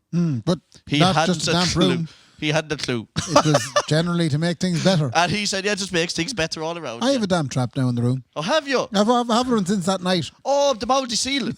Did you Yeah. know, Lisa out there, fair play to you, Lisa Moore, she said her favourite part ever on the podcast, Ray, was how serious you got when you were talking about the mould on your ceiling when you were painting. Oh. And she said she knew you got serious because you said, Mark, I have to tell you this. You called me Mark. I do call you Mark when I'm serious. Yeah, she said, oh shit, like shit's getting serious. You didn't call him Kendy, you know what I mean? Yeah. Anyway, yeah. that is just some of our favourite bits. At the end of this episode, you are going to hear some of your favourite bits. Oh, did the pull bits together? Because we're going to pull together a big old sexy montage for everyone of their favourite bits that are put into the podcast, and you'll hear it at the end. So hang around for that, is all I'd say to you. What's happening now? I don't know. is that kind of it, or are we keep going? Well, I don't know. Sean, have you any questions for us now that you have the chance? How do you feel, lads, about the 100th episode? It feels a Are bit... you still like each other? Do you know what? Are you sick of each other? It's actually good for probably not getting vexed at each other because we come in and do a podcast, and if I want to make fun of Ray or Ray wants to make fun of me, we do it in that fun way, and there might be ammo behind us that if we did it to each other, we'd probably get mad at each other. You know what I mean? So yeah. I can tell you that you're a controlling bastard on this and go, you know what I mean? Right. Whereas if we had a conversation, you'd probably say, don't say that to me, Kendy. And I'd say, put on the boxing gloves, Ray, because we're going for fucking 12 rounds. But Okay. this is our 12 rounds. Yeah, he does tend to target my controlling nature, which I never thought I had. Do you concede now? You've noticed I just went quiet there. Yeah, no, you're here now. You have a chance to talk. Where in the house do you see me as controlling? No, you're not. No, you're not, Ray. But like, Give me an example. we did have this conversation the other day, me and you. What was that about? Do you know, like when you were giving out to me about, don't put that there and don't put this here, don't move the table. You're like an old couple, the two of you. It's like we have the same dynamic as you have on this. Yeah. Yeah, Like, absolutely. Without killing each other, we have this we have it over crack. Yeah, because Ray has that dynamic with everyone that he has. Yeah. Like, we're never going to go and kill each other over it, like, but you make compromises of control to everyone. Okay, no bother, I'll let you pretend that you can have control over that. I'll give you an example now. Go on. Me and Sean in the house. Go on. Right? Of late, Sean got into the surfing. Oh, yeah. Right? Oh, I say he's messing up your room. Oh, no, it's very, very subtle. Very subtle. Right? I'll come down from my shower in the morning. I have my dressing gown on. I'm in the nip. As you've done for Are the you in last the nip 12 underneath years. the dressing Oh, gown? I do be under the nip, yeah, because we have the bathroom downstairs in the house. Oh, that gets me going. Okay, go yeah, on. so I'm not like you with the en-suite. Oh, Do you yeah. know? We have two on sweeties. You have two en-suite. Yeah, I don't have that. I yeah. have to go downstairs for my toileting. Okay. So I throw on the dressing gown and I tip downstairs and I have to go to the rail to get my towel, which is dried from the previous day. Okay. Right? This is so much detail. But my God above. Half of feckin' Ross's pint is inside in the house. Sandy. So it's pure sandy. Is he dragging it in between his toes? He's dragging it in the bucket. Every and he'll be crevice. tipping the bucket and he'll be cleaning the surf outfit that he does wear. Well, surf suit. There was two of A us in surf it. outfit. There was two of us in it actually. There was Cathal Mahern as well. So I kind of You blame I Carl. blame Cathal. You blame But his sand. clearly, it probably wasn't Carl because he's quite he's There was a while he's there. meticulous. You There was a know. while there. Carl was there on his own, and there wasn't an ounce of sand in the place. So when that happens, do you have to? I need to have a chat with you, Jaxie. Is that? Well, what I think the dynamic is, I have to try and make a joke out of it. You're not joking. Not joking. No. Raging, like. Well, I got loads of sand in me. Like, what happens is I get the sand in my feet and I have to bring it upstairs. And no matter what bit of, Yeah, you can never brushing get rid I of the do. schmutz of a sand. It's only sand, right? Yeah, but then I have sand in my bedroom and I hate sand. Oh, it gets everywhere. I'd open copybooks and there'd be sand in between the pages. And they'd never been exposed to your situation. It drives you demented. Yeah. You just said there, Sean, that's only a bit of sand, it doesn't matter. So if you got a bit of sand around the place, it wouldn't phase you, is what you're saying. It's fine. Like, it's only There's sand. the dynamic. Yeah. There it is right there. Ray is saying this sand is the biggest problem in the world. Sean's saying, and I think I'm somewhere in between. I'd be a bit vexed that it was there, and Nicola would probably end up having to clean it. But for you got You it never to- would have had to experience the sand, though, because Nicola would have had it cleaned. Yeah, I ended up having to go and hoover it. Like, but you sure I was raging. Like, why should I have to do that in my own house? because it's your own sand. See, this is back to you and the tax. You're injured about it. Yeah, but I wanted to ring a Mary and say, if ever an episode came full circle, There's me That's making it it. quite clear that you can't bring the sand into the house because it gets up in my feet. And you're going, it's not my problem. it's not my problem. Ring Mary. this is perfect. What's perfect about it? It's just a tremendous way to end it. But Because we've it sorted now. right, okay. So what's how do you sort it? He stopped me from going surfing. He said, I broke the surfboard. Am I hard to live with? yeah. I know. Look, if you're living with somebody for 12 years, Yeah.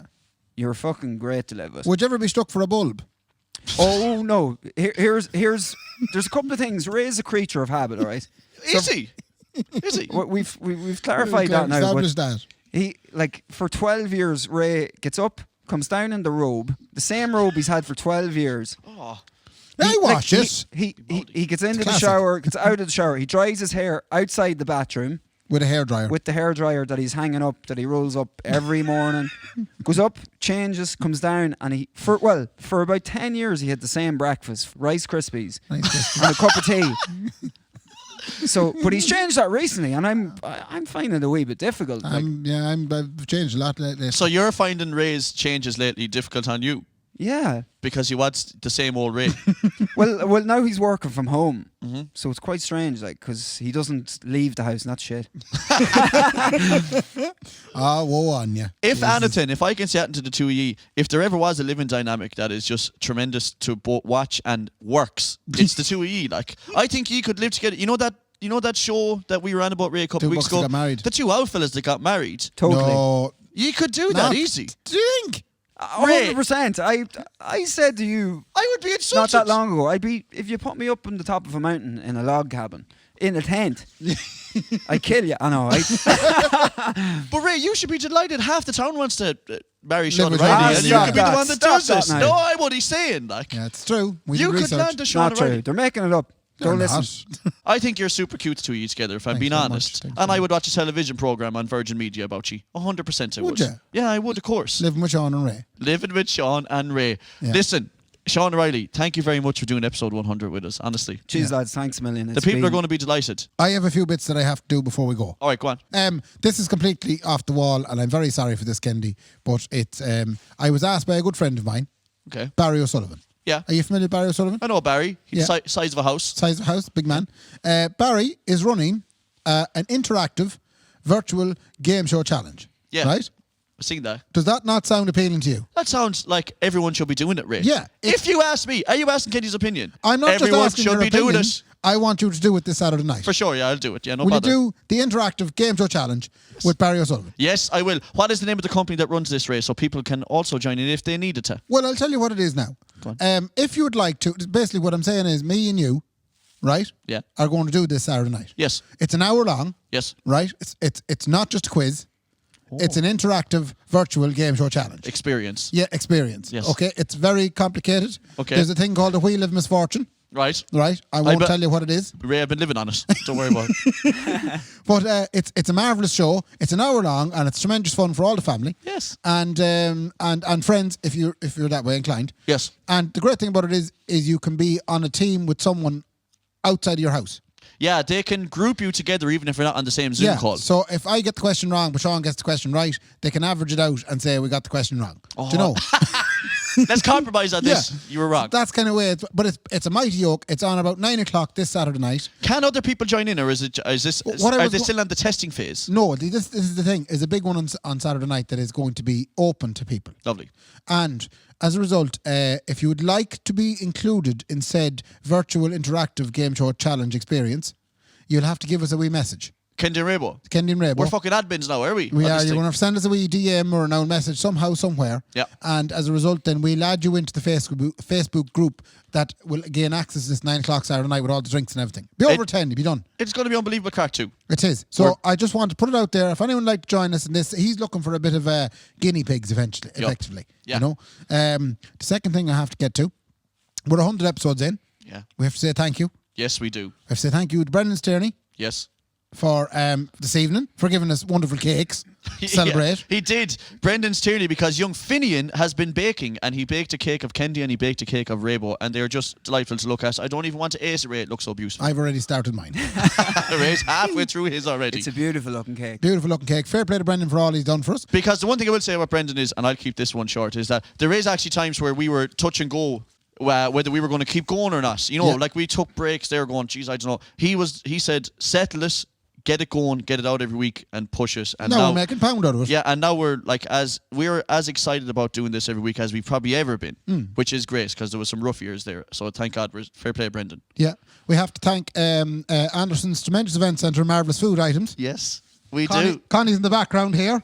Yeah, we do have to say a big shout out to Connie Ballantyne because she is hanging around all the time while we record this and not spending time with her family. So fair play to you, Connie. And she doesn't trust me to lock up either, so that's why she's here. She actually said to us that she can lock up, and I know 5 minutes after that she said, no. Jesus, no. Thank you very much to Anderson's and to Connie Ballantyne. And then is there anyone else then you want to thank? Or everyone who knows me.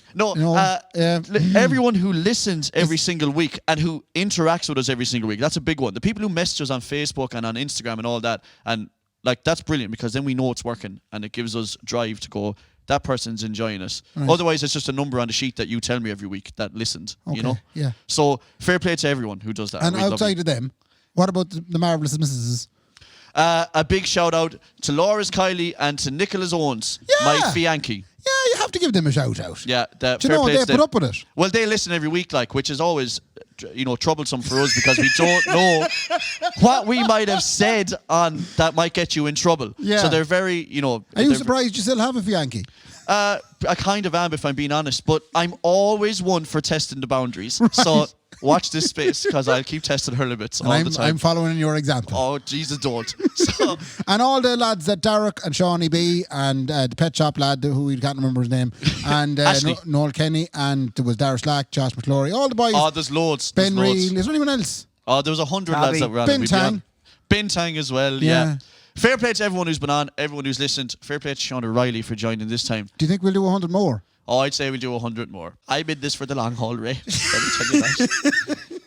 Sean, do you want to do a fair play to me? I do. Lovely. I want to say as well, thanks a million for having me, lads. No bother at all. It's been tremendous bit of crack. It was great to get you at such short notice. We had no one else really.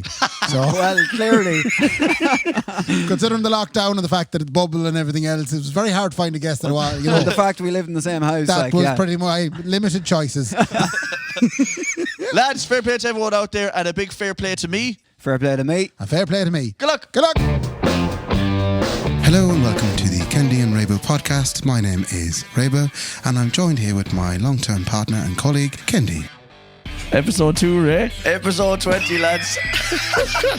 Episode 69. That is 99. Next week is the big one. We still don't know what we're doing. You know you can't say Brendan Shine into a mirror 3 times or he comes out and bats his way to the accordion. I got a bottle of sherry. Yeah, bottle of sherry. Oh, Jesus. I can't believe we're drinking fucking sherry. But I want to bring it back. Look at the colour of it. Jesus. It looks... Oh, what is that? Looks like a sample I left to the doctor one time. That looks like... I don't know what's going on, Doc, but it's not even orange anymore. It's turning brown. That's you after a weekend and not drinking any water. Oh, no. That's the first piss of the morning, Ray. That was there. it's going to be a little bit of a taste test to make it up to Nicola for what you did to her last night. Do you want your darling girlfriend to forgive you? Yeah. Right. I'm going to have to feed this to you because if you touch it, so I'm going to have to put this in your mouth. I can't. Open the mouth. Open the mouth up. Oh, he's getting sick. Oh, no. Oh.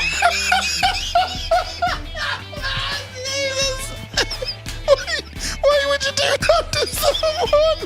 Why? So now, I'm looking at this from two different perspectives because in Ireland there's two different types of people. There's a person from the country and we will call the country person a culchie. And then there's a person from the town and we'll call that person a townie. A townie. So you have townies and culchies. Right. Right? The townie take on Jackie Healy-Rae. Well, it seems he's completely mad, if I'm honest. I mean, like that the weather's predicted by God and that farmers should be allowed to drive with their tractors going. Yeah. And I just don't think he's fit for Dublin, if I'm Culchies. honest. I'll tell you something now, right, about the Healy-Raes. At least they're looking after their own people. Yeah. At least they're looking after their own people because the Royal Ireland is dead and dying above. We're going to go to another subject. Theresa May. Go on. Culchie. That ain't Brit, huh?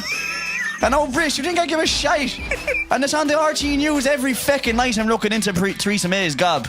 Yo, but Brit, 800 years, did you know? Townie. They want to get this Brexit thing sorted first, because I am really worried about this hard border. Liam Neeson and his comments on wanting to kill a black lad. And we'll start with Culchie. So we've all thought it.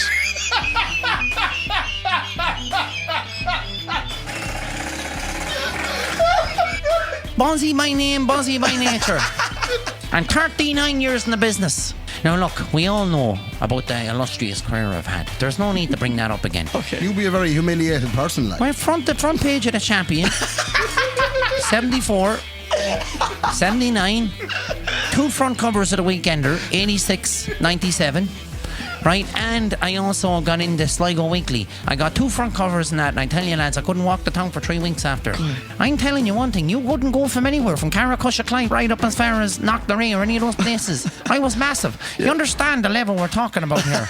We're talking about bingo halls, we're talking about women fainting. Now, my last record, I'll see you there. Ocean FM, record of the week, twice. Northwest Radio, record of the month. 87. What was the song about? Now, I don't want to go too deep into it, but basically, Buzzy, you coming out, you coming here, you going there. I was like, well, you go in and be annoying me hole. I can't take any more of the high life. Yeah. And then I just say to them, I'll see you there. Now, I never turn up. Ladies and gentlemen, thank you all so much for supporting Kendy and Raybo.